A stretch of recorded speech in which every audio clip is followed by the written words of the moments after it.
So my big idea for the day is talking about decisioning. And I want to kind of talk about some things I talk about in my training. I talk about that aha response when we see the world differently, and it kind of changes things. It makes things a little bit clearer for us, and we kind of go aha.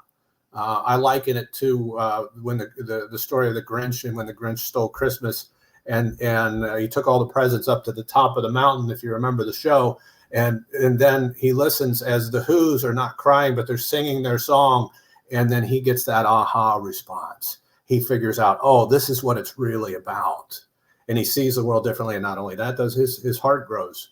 I won't say that your heart's going to grow by any aha response you might have from our talks today, but maybe you will see the world differently, and it will be helpful.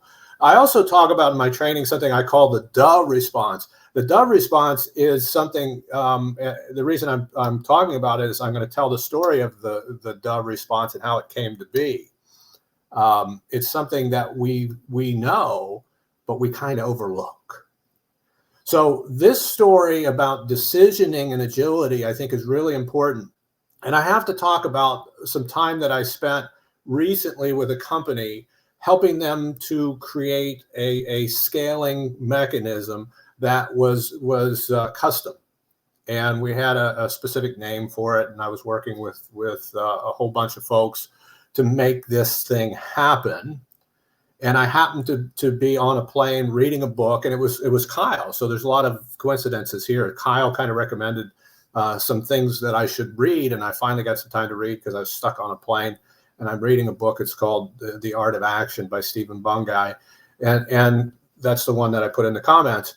And what he talks about is the military. Now, the military is for those of you who don't know, has a lot of agility in certain places. And in The Art of Action, Stephen talks about something called mission command, which is one of the things that Kyle was helping me to kind of understand, and recommending some things that I read and pay attention to.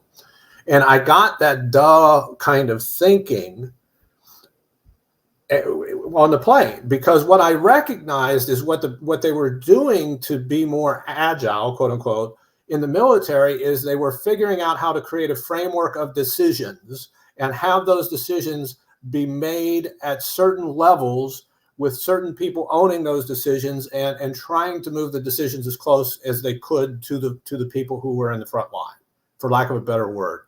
And this is a lot of what we do in Agile, is we try to move those decisions. And when I was looking at the framework we were trying to create, I saw a lot of parallels, and the light went off. It was more of a, not an aha, it was kind of a duh. I knew it was there, but now I had it a little bit more succinctly. Is what we were creating a decisioning framework.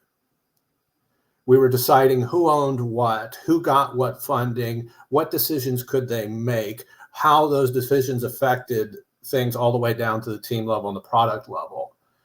And so I was very excited about this. And I come up to the headquarters, and I go into where the C-suite is, and I get in there very early in the morning so I can catch this person that I was working with. And I sat down with him and I said, you know, what we're doing here is we're creating a decisioning framework. And that's where the duh came in, because he looked at me and he I don't think he said duh, but he gave me that kind of thing. Yeah, duh, that's what we're doing. And it really hit home to me at that point. And so that's where this duh response goes to, because we both knew this. The problem that we had is not only did we have to, in some ways, kind of create this thing. It's not from scratch. We borrowed ideas from here and there and other places, but we created this decisioning framework. We didn't describe it as such. And a lot of the job is not just creating the framework, because creating a framework and other things, that can sometimes be rather easy, but it's communicating that framework. It's getting people to be incentivized to use the framework, et cetera, et cetera. And so a lot of what I was doing, a lot of the coaches I was working with, our job was to communicate. And I think it really started to click when we understood that what we were doing was a decisioning framework. because I talk a lot about how we see the world being really, really important to how we think and behave in the world. Once we started talking to others and using those words and saying what we've really created is not just the scaling framework, but we've created a decisioning framework, because it was the scaling of the decisions and the authority and responsibility that really counted. And so when I talk about the big idea, when you look at your organization and you ask yourself the question about agility, I don't want to talk about Agile. I want to talk about agility, because sometimes when we talk about Agile, we concentrate on the frameworks. I don't want to concentrate on the frameworks. I want to concentrate on agility. I want to concentrate on delivering value to our customers quickly. One of the biggest delays we have in our systems, and I believe the correct term, and maybe when I bring Kyle on, he'll have a better term for me. I think the term is bureaucracy. We spend so much time making decisions, and we don't even really pay attention to it. And sometimes we don't even count it. But it may be those decisions that we're making. Think about waterfall. The decision to fund something. How long does that take? As soon as you have an idea, what do? You have to put it with a whole bunch of other ideas. You got to package it up. You got to go to certain people. You got to get their blessing. You got to go get funding. Then you got to go put teams together, blah, blah, blah, blah, blah. It takes a long time to make a decision. Meanwhile, if you can create a good decisioning framework, one where you're pushing down to the lowest levels possible, the ability to make decisions, you can make decisions much, much faster. This is one of the reasons why in that particular job that I was talking about, one of the things that we also did in doing that decisioning framework was the funding. If you fund by project, you're going to have that problem where it takes a long time to make a decision on what to do. And sometimes that is longer than it takes to build the stuff. But we spend a lot of time on how we build things. And it's not that how we build things isn't important. It's certainly critical to what we do. But how often do we pay attention to the entire, what I'm going to refer to as the idea supply chain?